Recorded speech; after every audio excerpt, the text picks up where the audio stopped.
Welcome to the Fit Drivers Podcast, sponsored by PrePass. Only PrePass provides way station, bypass, and integrated electronic toll payment services, saving you time, fuel, and money while improving safety and efficiency in trucking. Visit prepass.com for details.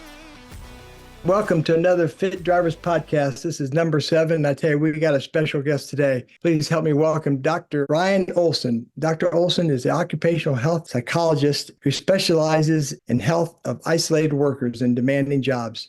In addition to his internationally recognized safety and health research with commercial drivers, Dr. Olson is the founding investigator and past co-director of Oregon Health Workforce Center, a NIOSH Center of Excellence in Total Worker Health. Dr. Olson recently joined the Rocky Mountain Center for Occupational and Environmental Health at the University of Utah, where he's helping establish a new graduate training program in occupational health psychology. Welcome, Dr. Olson. Good to see you again, my friend. Hey, Bob. Very nice to see you again, and thanks for having me on your show. Thank you so much, Dr. Olson. Gosh, it is. It's been way too long and really excited for you to come on. Fit Drivers podcast is designed really to have people like yourself that are behind the scenes to do all this valuable research to get out there so that we can make more people aware, and especially carriers, the value proposition of taking care of our drivers and investing in driver health instead of hiring, as I say, the next unknown driver. Save the driver you know today, right? They're skilled and experienced. So that's what it's all about. So I thank you, PrePass, our national sponsors. We did a 6-month pilot and it went really well. We had a lot of great engagement and they saw the value. So I'm very pleased that they came on and signed on for a whole year this time to sponsor us so we can make these shows available to everybody. So thank you again.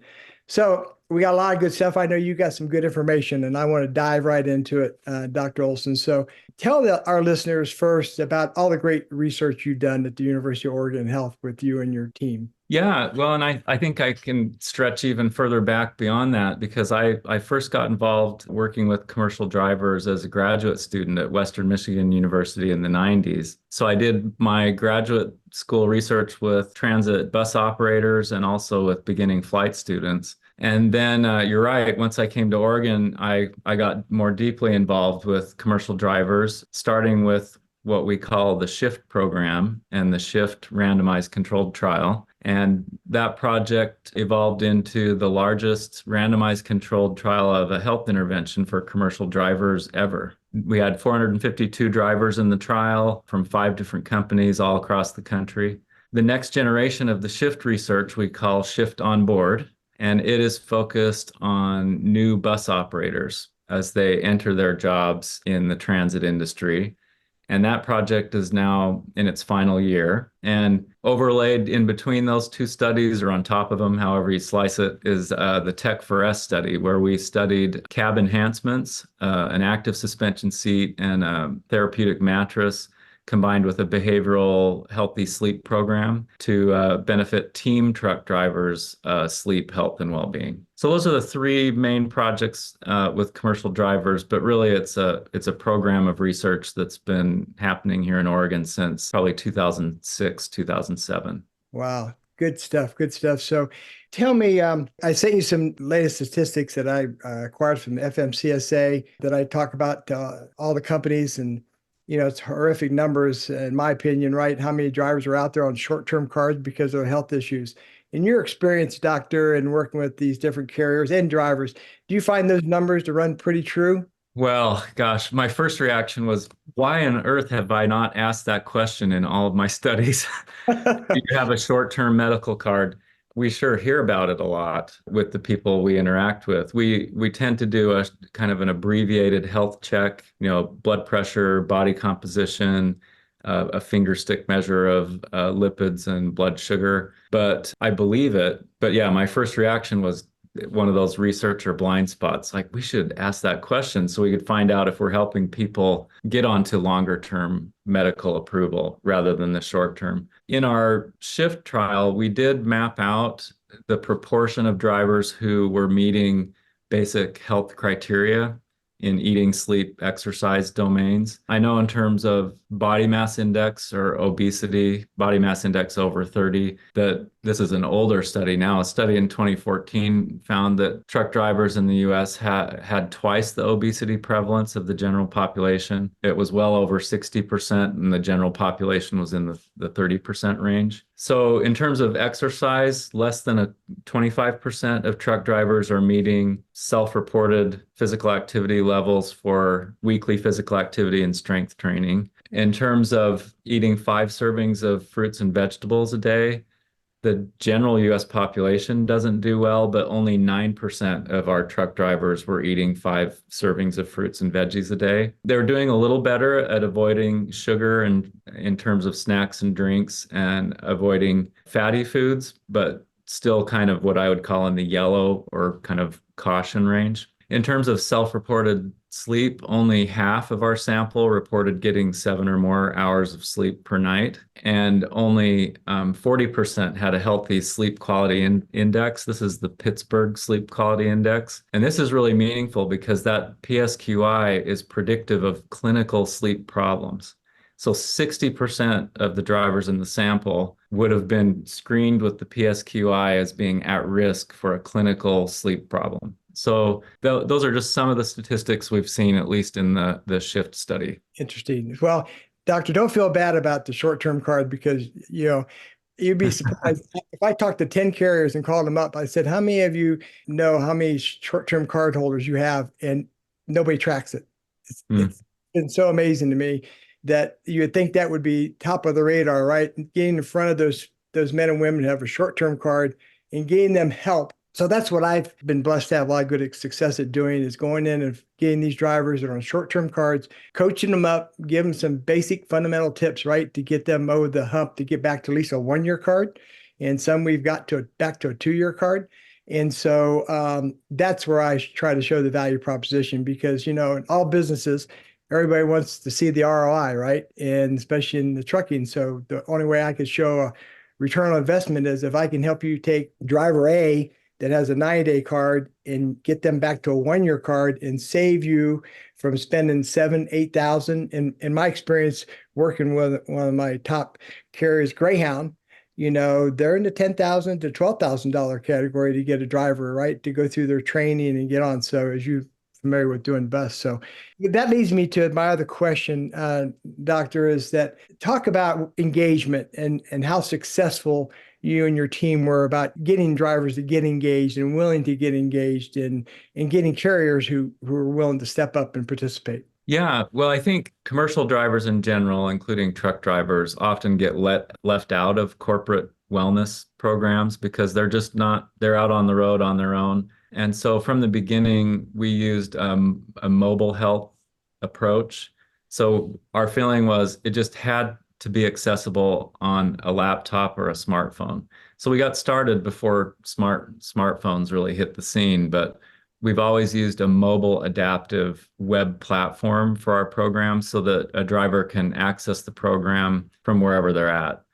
And the other principle is really reducing effort. It's already hard to get involved in improving your health. It's hard work to get up and exercise and try eating differently. And it's easy to backslide and fall into old dietary habits or to sit on the bed and watch TV instead of taking a walk. So it's already hard to get going with healthy new habits. So we wanted to try and make the effort of participating easy. And the companies who've partnered with us really made that happen. So, I'm trying to think of how we found those partners. Some of it was just through working with the Oregon Trucking Associations here in Oregon and the Washington Trucking Associations in Washington, and them recommending, hey, Ryan, you should go talk to so-and-so at this company or so-and-so at that company. So finding companies that were concerned about their drivers' well-being to start with and willing to help us make it easy for drivers to sign up and get involved. So we would generally set up camp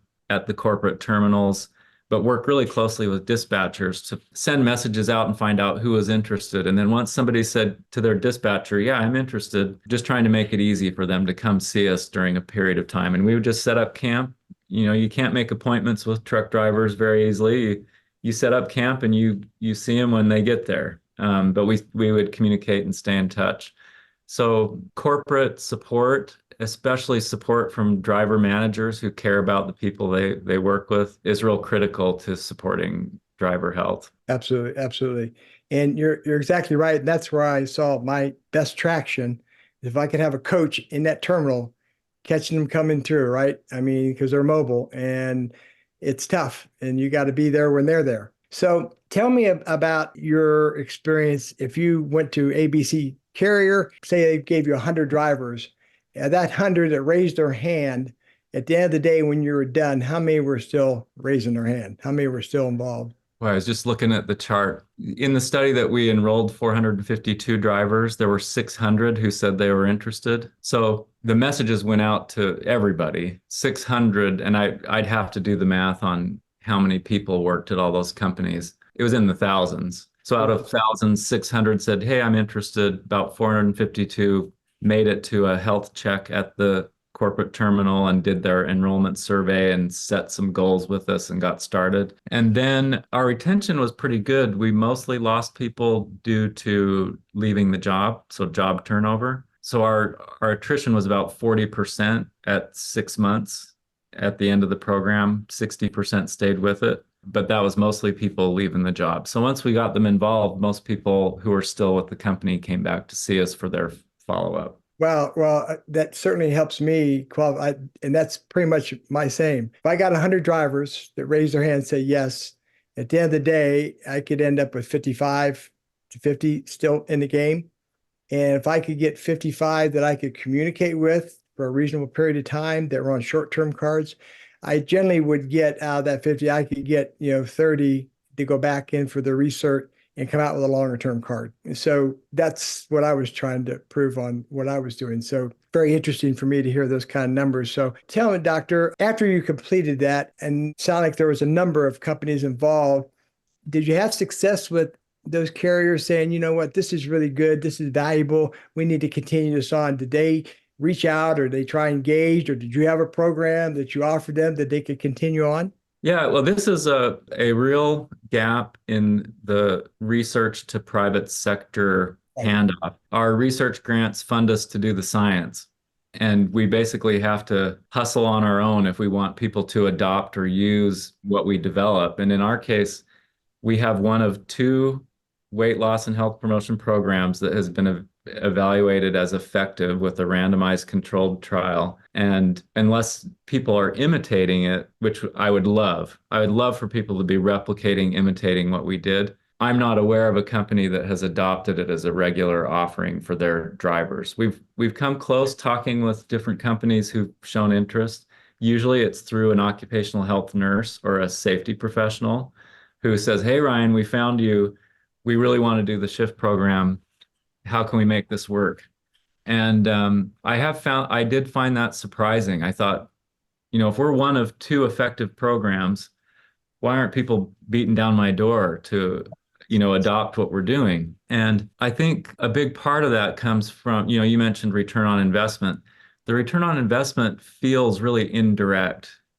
I think companies are doing the math. People are likely to leave the job. There's a lot of turnover in trucking. This is a lot of effort and expense to try and offer a health promotion program to drivers. And if they all get healthier, they may move on and leave another company. So maybe I don't benefit from that. But as an occupational health researcher, I can say caring organizations that provide support for their people have lower turnover rates. They have happier, healthier, more productive employees. And safety, which is extremely costly if you've got high injuries and crashes and collisions. There's a big study in California that showed if a worker who is injured and is also obese, their costs and lost work time are 80% greater. Because your body is just not as healthy, and so it's going to take more time to recover, and it's going to cost more to get you back up to speed and back to work. So health and safety interact in a really big way, and so I really think it's getting the message out, communicating with companies that if you ignore worker health, you're still paying for it. You just may not be aware of it, but you're paying for it through turnover, through unhappiness, through low well-being. An unhappy worker is going to be less friendly with customers. There's research that shows a sleep-deprived person is rated less favorably in first impressions and interactions than a person who's well rested. So it has all sorts of consequences. We just tend to not measure it or be aware of it. But yeah, I would love for more companies to be knocking on our door to say, hey, give me a version of the shift program. We want to do it. Absolutely, absolutely. And what you said there is very, very true. I had a carrier that I went in and did a pilot program for, and I said, I think they gave me 30 drivers, and I said that are on short-term cards, and I can show you how many I can save. And now that I saved them a half a dozen, that end up like 20 some can finish, but I saved them six. And so I went back and I'm thinking, okay, wow, they're going to be all about this. And what you just said is what they came back to me and said, well, Bob, I don't know. I don't know if I want to invest in those drivers because I get them their card and they might leave and go someplace else. Well, that means to me, you have a problem somewhere else within the organization, right? Because you're going to spend 7,000 and virtually for the services I was offering was like a couple $100 for the year. I mean, how do it's no comparison, but anyway, but you're right. And it's a mindset, Dr. Olson, and we have to that's the reason why I have two brothers still out there driving today, and happy to say one's 3 million miles safe and the other one's 2 million miles safe. And I'm bound determined to hopefully make a change. So another question on that research, what was the hardest hurdle or challenge you had for drivers to make a change? Was it what they ate? Was it movement? Well, body weight management is really driven by diet. You need to exercise to be healthy and counteract the effects of prolonged sitting cardiovascularly. But in 30 seconds, you can add 200 calories plus to your total for the day. So what we eat has a huge impact on energy balance. In terms of our evidence, the only dietary change that we saw that was statistically significant was eating more fruits and vegetables. But if you're eating more whole foods, you're probably displacing chocolate and licorice or, calorie dense energy bars, soda. If you swap out soda with water or even a diet soda, you're reducing calories there. So we have improved physical activity in our studies, particularly in the Tech for Us study where we really went after physical activity. But it's an improvement in almost no physical activity to some physical activity. But even that is important movement. It's just so bad for our bodies to be in a sedentary sitting position for so long. And just brief periods of getting up, stretching, moving around, walking can benefit your cardiovascular system. I work with a person named Sarab Thosar, and he studies sitting and just short bouts of stretching and standing are good for you. We tend to think, oh, I've got to go walk for 20 minutes or 30 minutes. Well, get up for a couple of minutes or get out for 10 minutes and so on. A little bit of a tangent, but in terms of body weight management, we did have evidence for we didn't measure portions. There's surprisingly few really good measures of portion because we eat so many things and we drink so many things. It's hard to have a survey scale that measures portions. We're doing some research with photo food diaries now, where you can really, if the person's taking pictures of everything they eat, you can really get a sense for their total calories and nutrition composition. But I have a sense that it was probably food. We promote food substitutions, nutrient rich, lower calorie whole foods for calorie dense, processed foods, and serving swaps. If you've got a high calorie habit every day, maybe you can swap that out with something that's lower calorie, especially sodas and sugar loaded beverages. I do think our health coaches made a big difference. So the program is all mobile and you experience it online, but you've got a call with a health coach coming up and you don't want to look bad to that coach. You talked to him before and you said, yeah, I'm going to get out and I'm going to walk at my midday 8-hour break. So I think having some social accountability to somebody you're going to talk to on the phone is helpful in our program as well. And I don't think I mentioned it, but the average benefit was about 1 unit of body mass index lost.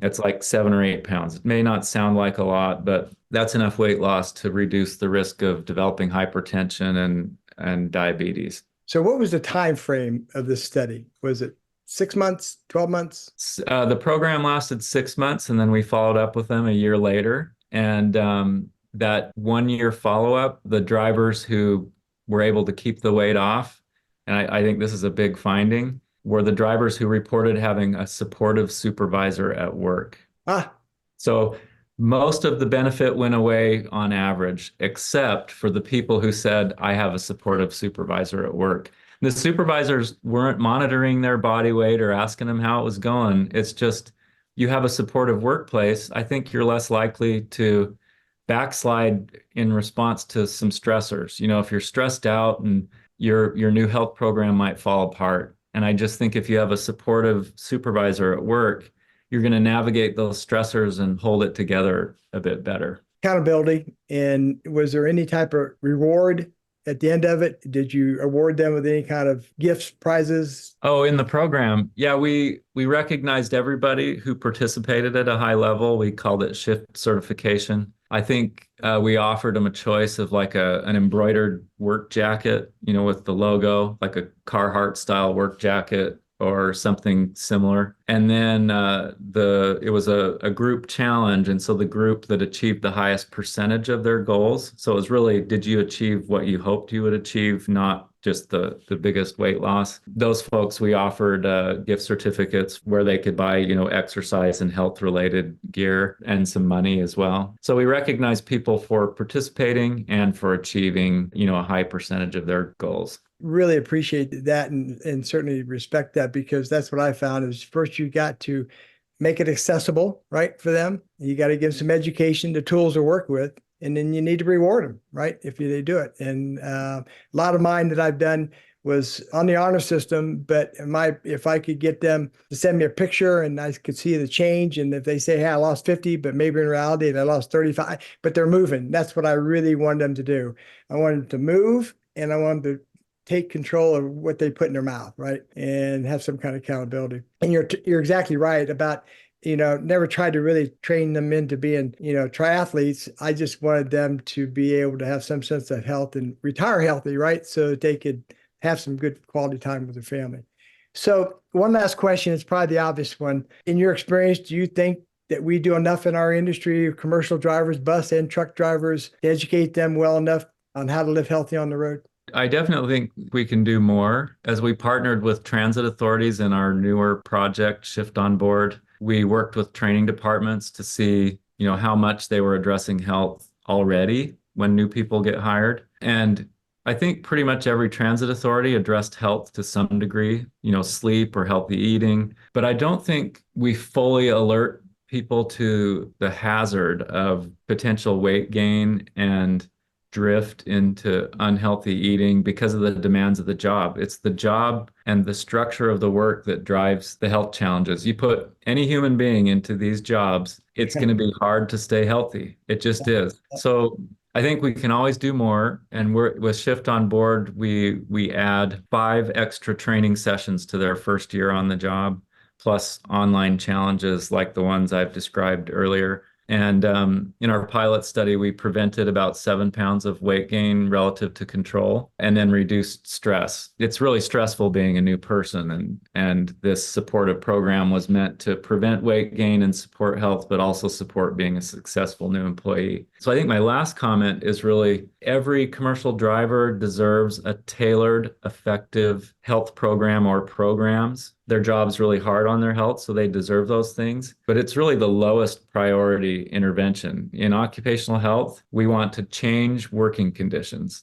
And so I think I like to challenge employers to question, do I really need people to be working this many hours? Do I really need people to be working this many consecutive days? Can I give people a more predictable schedule so they can sleep more consistently from day to day? It's difficult, and I understand it. It's a 24-hour economy, and we got to move freight, and it's a competitive industry, and you got to compete. But I just like to challenge employers to question, do we have to run people as hard as we're running them? Or can we make some changes to working conditions so that people are happier, healthier, and more well? And I think, forgive me for adding one more thing. I remember listening to a panel of employers talking about recruitment and turnover. And there was one employer that had a 1% turnover rate. Wow. And they described what they were doing. And it was stuff like predictable shorter work hours, predictable home time, good benefits, and they went on down the list. I was shocked as soon as I thought the whole audience would focus on, tell us how did you do that? How did you achieve that? 1% turnover in trucking is unheard of. And it was more of a regional short haul company, but the audience immediately went to the other companies. How do you advertise? How do you recruit? It was on the other end of the equation. And that really stuck with me because the company that was doing it well was focused on working conditions and they had amazing retention. So I think the right orientation is really trying to have that sort of caring, supportive orientation, because you end up with better retention and you're going to keep the best people. They're going to be healthier, they're going to be happier. And then you get out of that cycle of just this painful, costly turnover and just stressing about keeping drivers in seats. Well, I'm sure my producer, Will, is probably shaking his head because he and I worked together at a national carrier. And when you said that about, they immediately went to, well, how'd you advertise? How'd you recruit? He's lived that life and seen it, right? So when you said every commercial driver deserves the opportunity to have a program, right, to be able to help take care of themselves. And you're absolutely right. We have to. It's simple things like, what I found, what I'm trying to work really hard on now, doctor, is they really train drivers about the pre-trip walk around. Every time you stop, right, you walk around your truck, which if you do it in intention, you could observe, see if things are going on and get some movement in. But I want them to take one more step and do a pre-trip fridge check. And before they pull out, right, because they're going to get stuck, as you know, right, especially in your part of the country, snow. You just had that crazy snowstorm up in Nevada, right, where those poor drivers were stuck out there. If they don't have a good choice to reach for, they make a bad choice, right? So they need to make sure they have some good snacks in there, because when the wheels start turning, their sugar doesn't drop, right? Because they've been pounding junk, basically. So, well, doctor, I can't thank you enough. We have to have you back on. Our first podcast we did, which you're probably familiar with, I had the research ladies on from the Virginia Tech University. Man, they were great. So I'm sure this will garner just as much listenership when I promote out there for someone like you, because even as much as I have my ear to this every day, living it, I didn't get to hear anything about this great research you've done, only because I know who you are and people don't know. So this is the idea of this, is to get that out there, to make more people aware. What we're actually working on too is at some point, which I'm hoping you would participate, we want to have a symposium where we have people like yourself and people come in and do this research and get people there to attend and listen to how critical this is. And it's small steps. I mean, it doesn't take, people think you got to put a hospital wing on to put a wellness program in effect. You don't have to, right? It's just helping these men and women make simple steps, and especially in orientation when they're coming in and giving them education, certain little tips to make a change. So, Dr. Olson, you're my hero. Oh, you're too generous. Thanks, Bob. You're inspiring as well. I always appreciated your energy and dedication to the health and well-being of commercial drivers, and you having this show as an example of your endless energy trying to support and help these good people. Thanks. So you and I will catch up offline and have some questions, and I'll share with you what I'm doing. I think there's a lot of things we can collaborate on and help each other. Sounds great. All right, my friend. Thank you, and I'll be in touch. All right. Thanks, Bob. Only Prepass provides weigh station, bypass, and integrated electronic toll payment services. Visit prepass.com for details.